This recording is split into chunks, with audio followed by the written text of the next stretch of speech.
처음에 이게 사실은 미국의 지시에 의해서 움직이는 거예요. 미국의 지시에 의해서. 그럼 미국은 왜 한일 군사정보보호 협정을 체결하도록 자꾸 이렇게 촉구를 했는가?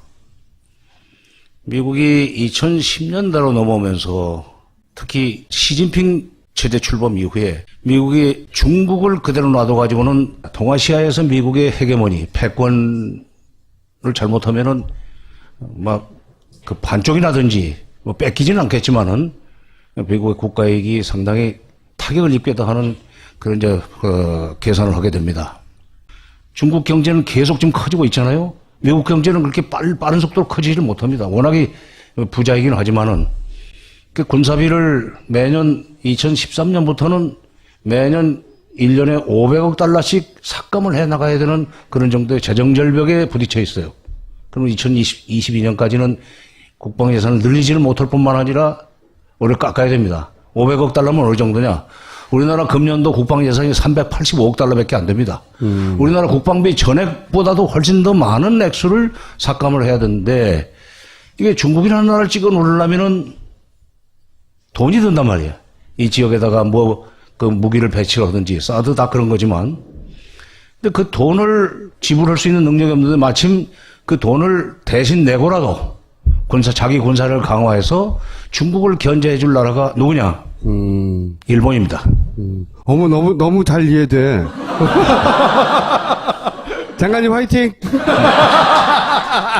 저렇게 학생이 잘 알아들으면 선생은 재미가 있습니다.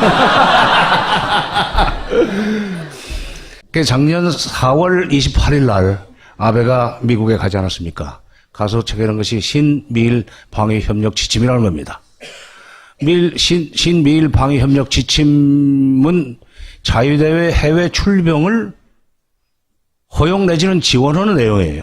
그러니까 미군을 지원한다는 핑계만 댈 수 있으면 일본은 자유대는 세계 어디든지 갈 수 있습니다. 자유대라는 게 뭡니까? 자기 영토 안에서 방어만 해낼 수 있는 자위만 할 수 있는 겁니다. 원래는 애초에. 원래는 군대라는 것은 상대방이 나를 칠 것 같아 하면은 먼저 선제 공격을 할 수도 있는 것이 군대 아니에요.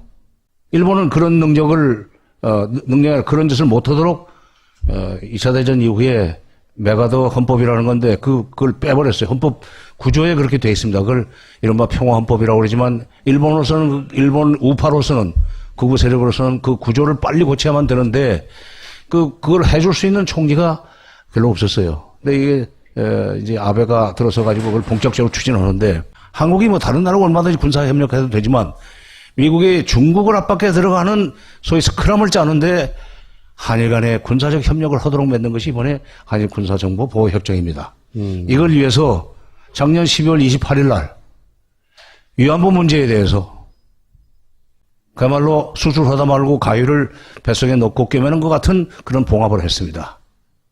박근혜 대통령이 원래 일본 총리하고는 만나지도 않겠다고 그러고 국제회의에서 만나도 쳐다보지도 않지 않았어요.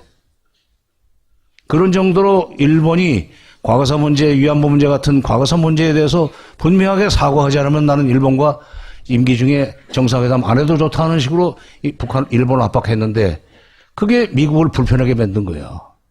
지금 미국의 태평양 전략 또는 동북아 전략을 편안하는 데 있어서 이 일본과 한국을 양날개로 붙들고 지금 중국을 향해서 압박해 들어가야 되는데 물론 한미동맹이 있고 미일 동맹이 있기 때문에 갈 수는 있지만은 한일 간에도 긴밀한 협력 관계가 이루어지지 않으면 이 스크럼이 힘이 없단 말이에요. 뭐 초동 단계에서는 둘이서 협력하라 했을 때 한국이 그 일본의 손을 안 잡아줄 거 아니에요. 그 손을 잡을 수밖에 없도록 맺는 것이 군사정보 보호 협정이고 이걸 위해서 작년에 정지 작업한 것이 위안부 문제 봉합입니다. 그러니까 위안부 문제부터 네. 미국의 입김 내지는 압력 내지는 뭐 기타 등등이 있었다. 맞아. 한일 간의 협력이 돼야만 삼각동맹이 완성이 되는데 되는 거 아니에요? 이것을 완성시키기 위해서 작년에 위안부 문제 그렇게 미국의 압력으로 마무리를 했고 그때 뭐라고 그랬어요? 일본에서 미국에서 정의로운 안보보좌관이 축하한다고 전화하고 축하할 일이 아니지. 저희들 진부름 해줬는데 그다음에 국무장관이 또 발언하고 오바마 대통령이 전화해서 아주 정의로운 결정을 네. 했다고 자기네들에게 정의로운 거지 우리한테는 지금 정의로운 것이 아니지만 그래서 위안부 문제, 한일 군사 정보 보호 협정 이것이 미국의 동아시아 전략, 특히 대중국 압박 전략을 강화시키는데 일익을 하는 거고, 이걸로 해서 원래 미일 동맹과 한미 동맹 이게 같은 것 같지만 그건 다릅니다. 미일 동맹은 훨씬 한미 동맹보다 세요, 타이트하고. 이렇게 해서 우리는 미국이 갑이고 일본이 을이라면 병으로 들어간 겁니다. 근데 우리는 왜 이렇게 불리한 거를 이렇게 급하게 무리하게 다들 반대하는데 협정을 맺었느냐. 여기서 이해가 안 가는 거거든요. 그 박근혜 대통령이 지금 북한을 압박해가지고 마저 붕괴를 시키고 자기 임기 내에 통일을 할 수 있다는 환상에 빠져 있었다고 생각을 해요. 그 연호는 발언지는 아마도 비선 실세였던 것 같은데 아니, 붕괴론이 거기서 나왔다고 그러니까. 그리고 난데없이 2014년에 그 2년 내에 통일된다는 얘기가 다른 데서도 나왔었어요. 2015년에 통일된다는 설도 있었고, 작년에도 박근혜 대통령이 직접 7월 10일입니다. 통일준비위원회 회의 말미에 준비위원 중에 한 사람이 아니 지금 남북관계 아무것도 없는데 왜 자꾸 통일 준비하라고 그러냐 그랬더니 내년에라도 통일될 수 있잖아요 라고 얘기를 했어요. 갑작스럽게. 그렇지. 그래요? 그러니까 그것을 마무리하는 데는 지금 일본과 미국의 소위 그 미국과 일본의 힘을 빌려가지고 중국을 압박하더라도 그 과정에서 북한을 마저 밀어붙여가지고 붕괴시키면은 내 임기 중에 통일되는 거 아닌가 하는 아주 잘못된 소위 환상. 저도 질문 드려도 될까요?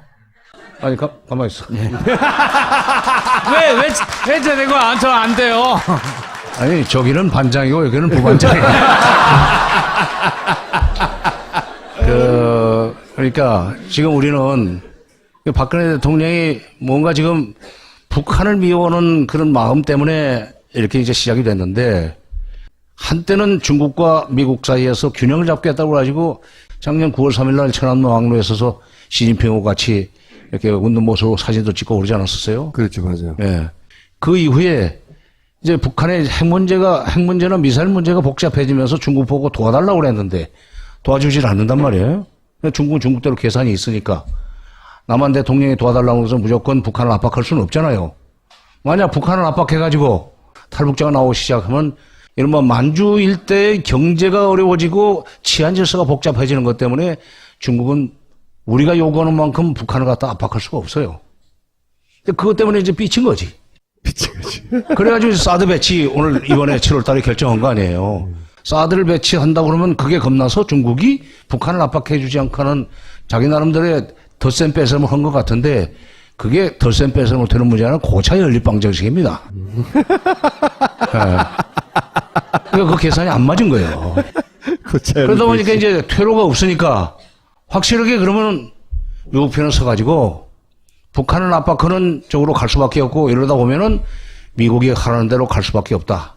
그러면 이번에 한일 군사정보보호협정도 미국이 빨리 끝내달라고 하는 그런 시간 내에 해줌으로 해서 임기 중에 이런 문제가 터질 줄 몰랐고, 지금 촛불 터질 줄 몰랐고 임기 중에 끝내자라고 생각을 했었는데, 그런데 그걸 시작하고 있는데 갑자기 JTBC에서 그게 터진 뒤에 한겨레가 먼저 터뜨렸지만 잊지 않으시네요. 네. 바로 이제 27일까지만 해도 그 국방부 장관은 이거는 이렇게 서두른다는 얘기도 안 하고 지금 준비 중에 있는데 미국과 협의하고 있다고 얘기했는데 27일 만에 끝장을 내버렸거든요. 네. 그러니까 이게 지금 촛불 시위가 벌어지면서 오히려 가속도가 붙었죠. 이걸 가지고 소위 국면 돌파를 하고 소위 국정 장악력이 있다는 걸 보여주자는 그런 계산으로 지금 서둘러서 했던 것 같아요. 반쯤은 이해됐는데 또 하나 이런 가설이 있잖아요. 지금 일부 보도가 나온 게 최순실이 로키드 마트를 만났다는 것까지는 사실인가 봐요. 무슨 거래가 오갔는지 모르겠지만. 근데 이제 그래서 먹은 게 있기 때문에 임기 중에 사인 안 해주면 안 되는 요인도 있는 거다. 이런 추정에 대해서는 어떻게 전문가로서 보십니까? 로키드 마틴을 만났는지 저는 그건 모르지만 로키드 마틴하고 만났다는 건 사드와 관련이 있다고 봐야죠. 그렇죠. 한일 군사정보보호협정과는 직접 연결은 안 됩니다. 사드하고 연결되면 사드가 이 한일 군사정보협정하고는 상관이 없어요? 사드는 이제 군사정보보호협정보다는 좀 더 차원이 높은 거죠. 이건 이제 MD 체제, 그러니까 중국을 포위하는 MD 체제의 이제 구축 문제고, 이건 이제 하드웨어고, 이건 한일 군사정보보호협정은 그런 걸 운영하는데 도움이 되는 소프트웨어 차원이니까 직접 관련은 안 되고, 이건 거대한 일종의 그 중국 포위 MD 전략의 일환으로 우리가 사드에 들어간 겁니다. 7월 달에. 물론 이거는 이제 빨리 마무리를 해달라는 요구를 미국 쪽에서 받았을 거예요. 오히려 그러니까 일본에서도 이렇게 빨리 될 줄 몰랐다는 거 아니에요. 그러니까 이건 나는 국내 정치적 상황이 이 서두르는 거에 변수가 됐다고 나는 아까 말씀드리는 겁니다. 이제 트럼프 아까 질문해봐 이제. 부반장 질문 드려도 됩니까? 한겨레 취재 결과를 보면 위안부 협상 주무부서 외교부도 당시에 3개월만 시간을 주라. 그러면 훨씬 더 유리한 조건으로 협상을 할 수 있다고 했고, 한일 협정 같은 경우에도 왜 굳이 서두르냐. 미국의 새 정부가 들어서니까 이건 기본적으로 미국이 요구하는 거니까 그때 뭔가를 딜을 하면서 좀 할 수 있지 않냐. 트럼프 정부가 들어서고 나서 하자. 외교부도 반대했다는 거죠, 말하자면. 제 질문은 그래서 과연 이 두 가지 협정을 빨리 서두른 게 미국 정부의 뜻인지 아니면 박근혜 정부의 이해가 걸린 거였는지. 그러니까 한일 군사정보보호협정 두 개 다. 하나 또 뭐예요? 위안부. 위안부? 그건 작년 거고. 네.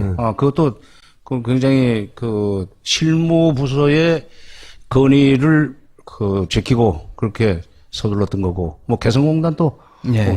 그 통일부에서는 전면 중단을 거리하지 않고 잠전 중단 정도로 했는데 갑자기 전면 중단하라고 했다고 그러니까 이제 뭐 이거 모두가 다 이제 박근혜 대통령이 결정한 건데, 지금 이 촛불 시위 시점에서 이 한일 군사정보보호협정을 서두른 것은 미국도 그렇게 그러니까 외교부가 3개월 시간을 달라고 했을 때는 미국도 그런 분위기였기 때문에 그랬을 겁니다.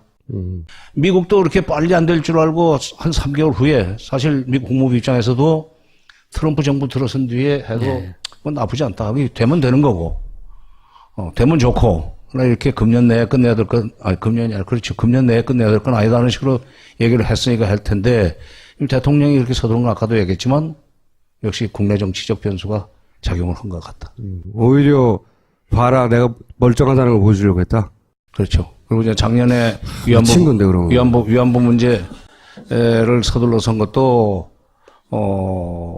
금년부터 이렇게 확성기 방송 재개하고, 뭐 그다음에 또 이 개성공단 중단하고, 뭡니까 사드 배치는 아주 7월달에 했지만 그것이 다 연결이 돼 있어요. 그러니까 대북 압박의 일환으로 지금 하는 겁니다. 대북 압박을 위해서 일본의 협력이 필요하다면은 대북 압박의 결과로 북한의 변고가 일어나는 경우에, 가령 뭐 내전이 일어나거나 뭐 이렇게 했을 경우에 자위대의 해외 출병 차원에서 자위대가 한 번 더 북쪽으로 진격할 수 있도록 미국이 지금 계산을 하고 있으니까 그 허용해 준 거거든요. 네. 그러니까 그런 그 북한 붕괴에 대비한 소위 그 정책의 연장선상에서 위안부 합의, 확성기 방송, 개성공단 중단, 사드 배치, 그 다음에 한일 군사보호협정 다 연결이 된다고 봅니다. 그러니까 머릿속에는 아직도 북한이 붕괴될 수 있고, 그러면 일거에 뒤집을 수 있기 때문에 거기에 필요한 모든 건 다 최대한 빨리 해야 한다. 뭐 이런 차원에서. 그렇죠. 미친 상태네요, 완전히. 뽑았으니까 뭐 어떻게 하겠어요. 그렇다고 뭐 저는 내각제 지지자는 아니지만, 이번에 보면서, 이게 진짜 임기가 보장되는 단임제 대통령이라는 게 이렇게, 여러 가지로 문제를 많이 일으키는구나 하는 생각을 하고 있습니다. 협력해도 되지만, 미국이 중국을 압박해 들어가는 소위 스크럼을 짜는데 한일 간의 군사적 협력을 하도록 만든 것이 이번에 한일 군사정보보호협정입니다. 이걸 위해서 작년 12월 28일 날 위안부 문제에 대해서 그야말로 수술하다 말고 가위를 뱃속에 넣고 꿰매는 것 같은 그런 봉합을 했습니다. 박근혜 대통령이 원래 일본 총리하고는 만나지도 않겠다고 그러고 국제회의에서 만나도 쳐다보지도 않지 않았어요. 그런 정도로 일본이 과거사 문제, 위안부 문제 같은 과거사 문제에 대해서 분명하게 사과하지 않으면 나는 일본과 임기중에 정상회담 안 해도 좋다는 식으로 일본을 압박했는데 그게 미국을 불편하게 만든 거예요. 지금 미국의 태평양 전략 또는 동북아 전략을 편안하는 데 있어서 이 일본과 한국을 양날개로 붙들고 지금 중국을 향해서 압박해 들어가야 되는데 물론 한미동맹이 있고 미일 국방 예산을 늘리지를 못할 뿐만 아니라 우리를 깎아야 됩니다. 500억 달러면 어느 정도냐? 우리나라 금년도 국방 예산이 385억 달러밖에 안 됩니다.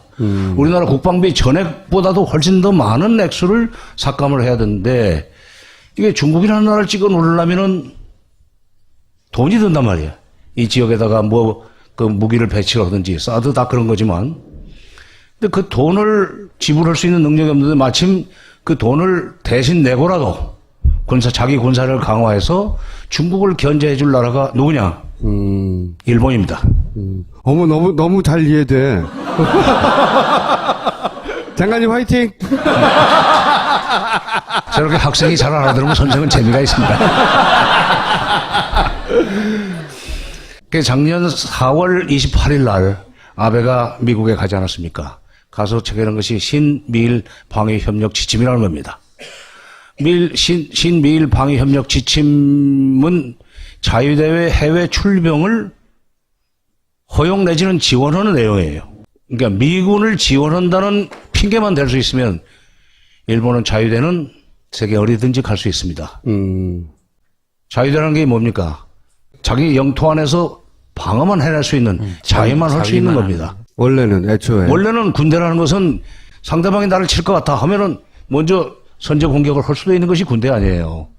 일본은 그런 능력을 그런 짓을 못하도록 2차 대전 이후에 메가더 헌법이라는 건데 그걸 빼버렸어요. 헌법 구조에 그렇게 돼 있습니다. 그걸 이른바 평화헌법이라고 그러지만 일본 우파로서는 극우 세력으로서는 그 구조를 빨리 고쳐야만 되는데 그걸 해줄 수 있는 총리가 별로 없었어요. 근데 이게 이제 아베가 들어서 가지고 그걸 본격적으로 추진하는데 한국이 뭐 다른 나라가 얼마든지 시험에 이게 사실은 미국의 지시에서 움직이는 거예요. 미국의 지시에서.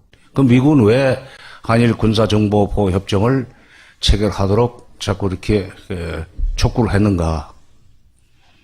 미국이 2010년대로 넘어오면서 특히 시진핑 최대 출범 이후에 미국이 중국을 그대로 놔둬가지고는 동아시아에서 미국의 헤게모니, 패권을 잘못하면은 그 반쪽이라든지 뺏기지는 않겠지만은 미국의 국가이익이 상당히 타격을 입겠다 하는 그런 계산을 하게 됩니다.